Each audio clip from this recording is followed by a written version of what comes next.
Salam sejahtera Malaysia. Denyut nadi suara rakyat bergema di channel ini.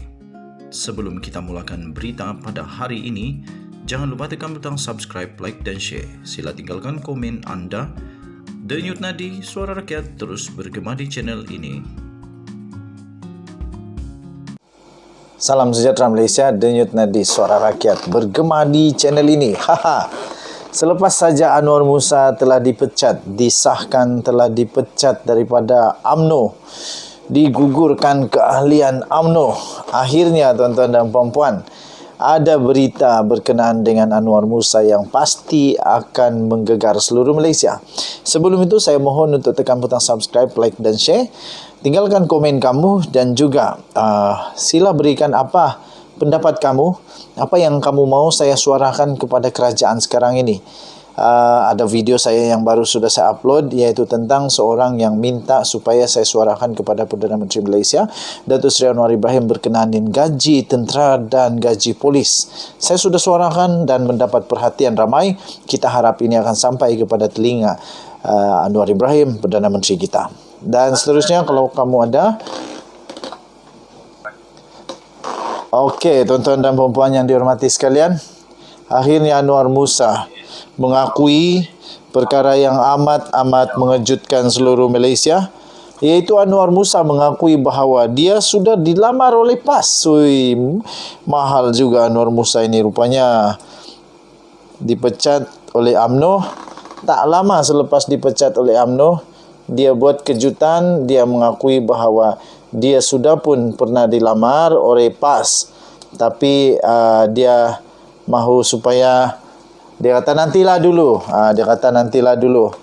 Bekas pemimpin kanan UMNO iaitu Anwar Musa pada hari ini mendedahkan dia dilamar oleh parti lain sejurus selepas dipecat daripada parti itu kemarin, menegaskan dia tetap reda dengan keputusan parti kerana menganggap boleh membawa kebaikan kepada UMNO. Anwar memberitahu PAS ada mempelawarnya untuk berceramah di rapat umum mereka. Namun Anwar Musa membayangkan dia keberatan untuk memenuhi jemputan tersebut kerana masih terlalu baru bercerai dengan UMNO. Okey, so katanya malam ini Ambo saya dijemput berceramah dalam rapat umum PAS katanya. Tapi Ambo jawab terus, baru bercerai 3 hari masuk sudah minang, kata Anwar Musa. Okey, so pada pendapat saya, baguslah Anwar Musa masuklah kepada PAS.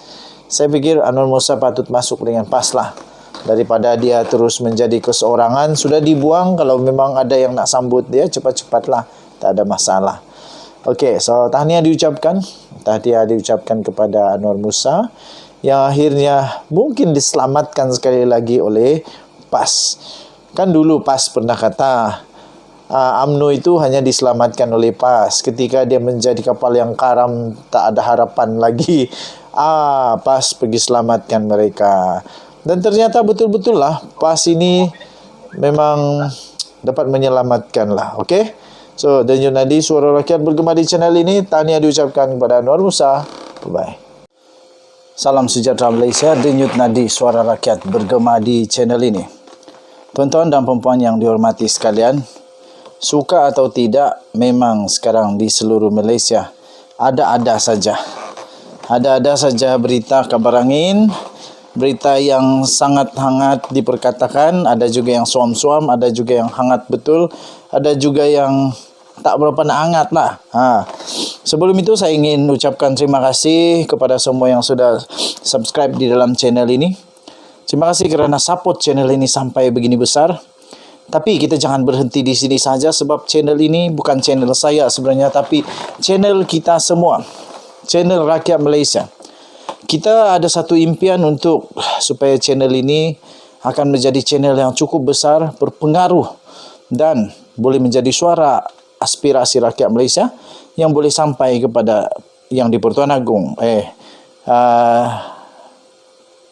boleh sampai pada Perdana Menteri, boleh sampai kepada semua orang lah yang cukup berkuasa untuk mendengar suara rakyat.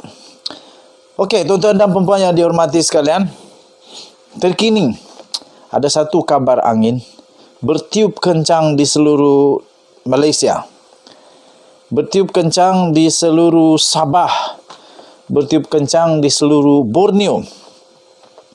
Perlahan-lahan saya ingin terangkan kepada tuan-tuan dan puan-puan kronologi di dalam politik Sabah, Borneo yang berlaku sekarang ini, dan kita akan kaitkan dengan perkara ini, yaitu Barisan Nasional Sabah mungkin akan ditutup dan juga Bung Mokhtar serta semua ahli Barisan Nasional UMNO di Sabah akan bersama-sama bergabung dengan satu parti tempatan. Itulah kabarnya. Pertama sekali tuan-tuan dan puan-puan yang dihormati sekalian, pada pilihan raya negeri yang lalu untuk negeri Sabah, saya boleh katakan mungkin kelihatan GRS dibentuk dalam satu keadaan yang bolehkah kita katakan sebagai terpaksa, hanya supaya boleh menang pilihan raya. Dan kedengaran pada ketika itu selepas menang pun, UMNO, Barisan Nasional, pimpinan Bung Mokhtar, dan Bersatu serta PBS dan juga beberapa komponen lain di dalam GRS bukannya sekepala sangat, bukannya sehaluan sangat, tetapi seolah-olah, itulah saya katakan, seolah-olah semacam mungkin seolah-olah GRS ini dibentuk dalam satu keadaan yang terpaksa sahaja. Akhirnya tuan-tuan dan puan-puan, GRS menang dan dibentuklah Kerajaan GRS Sabah, gabungan GRS BN. Barisan Nasional bukan komponen, ingat, bukan komponen di dalam GRS, tetapi kerjasama dengan GRS. Makna kata, Barisan Nasional belum pernah menjadi komponen dalam GRS. Nah, sekarang ini tuan-tuan dan puan-puan, sebelum hari ini, kemarin, GRS adalah komponen daripada parti Semenanjung Malaysia bergabung dengan parti lokal Sabah, iaitu Parti Bersatu adalah komponen daripada Parti Semenanjung Malaysia bersama dengan Barisan Nasional.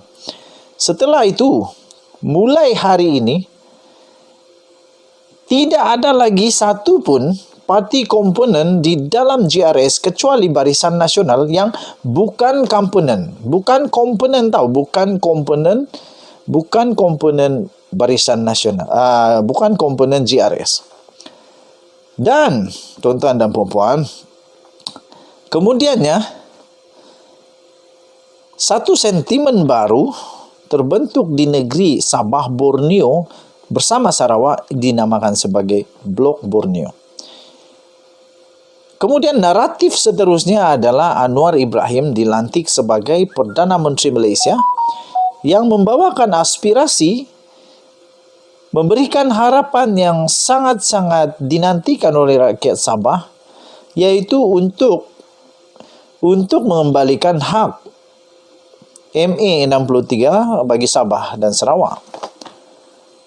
Kemudian tuan-tuan dan puan-puan yang dihormati sekalian, GRS mengambil keputusan untuk keluar daripada Bersatu pada hari ini untuk menyokong Anwar Ibrahim. Nah, sinilah titik noktahnya. Satu-satunya parti sekarang yang berkuasa di Sabah yang bukan parti lokal di dalam GRS adalah Barisan Nasional. Pakatan Harapan masih kuat di Sabah kerana mungkin sekarang ini kerana Perdana Menterinya Anwar Ibrahim. Sekarang, Barisan Nasional di Sabah, bolehkah saya katakan, ini persoalan, bolehkah saya katakan, adalah sekarang ini sudah tidak relevan lagi. Bolehkah saya katakan bahawa Barisan Nasional di Sabah tidak akan diterima lagi dan hanya boleh menjadi pembangkang sahaja sekiranya tidak bersama dengan GRS. Tuan-tuan dan puan-puan yang dihormati sekalian, sekiranya GRS bersama dengan warisan bergabung, GRS bersama dengan warisan bergabung, maka tidak perlu lagi Barisan Nasional di dalam GRS. Tidak perlu lagi. Makna kata, hampir bolehlah dikatakan Barisan Nasional mungkin tidak lagi relevan bagi rakyat Sabah. Mahu tidak mahu, mungkin itulah tersebarnya berita kabar angin yang belum tentu, yaitu dikatakan Barisan Nasional akan dihapuskan, digugurkan, dilupakan di Sabah. Itu soalan, bukan pernyataan, jangan salah faham. Ini soalan. Jadi, adakah Bung Mokhtar untuk menjadi masih relevan, dia terpaksa untuk keluar daripada Barisan Nasional dan UMNO, dan berita seterusnya yang mungkin menjadi kabar angin, yang boleh jadi kenyataan, ialah Bung Mokhtar bergabung dengan Hajiji untuk membentuk satu parti baru lokal tempatan Sabah, Mesra Kerajaan Persekutuan. Maksudnya kata, bukan menjadi komponen di dalam Kerajaan Persekutuan Pakatan Harapan, tetapi memberikan kerjasama kepada Kerajaan Persekutuan supaya proses MA63 dikembalikan kepada Sabah menjadi lebih mudah. Itulah sebabnya, tuan-tuan dan puan-puan yang dihormati sekalian, adanya kabar angin dan teori mengatakan, mahu tidak mahu, Bung Mokhtar kena ambil satu keputusan berani untuk kepentingan rakyat negeri Sabah, untuk kepentingan rakyat negara Malaysia, dan untuk kepentingan supaya mudahnya MA63 dikembalikan kepada rakyat negeri Sabah. Dia perlu mengambil keputusan ini. Denyut nadi suara rakyat bergema di channel ini. Sila tinggalkan komen kamu. Apa pendapat kamu pula? Kita nantikan benar atau tidak. Seperti kata saya kemarin dulu, akan ada 14 wakil rakyat bersatu keluar parti, betul-betul menjadi kenyataan. Adakah ini pun akan jadi kenyataan? Kita nantikan bersama. Bye-bye.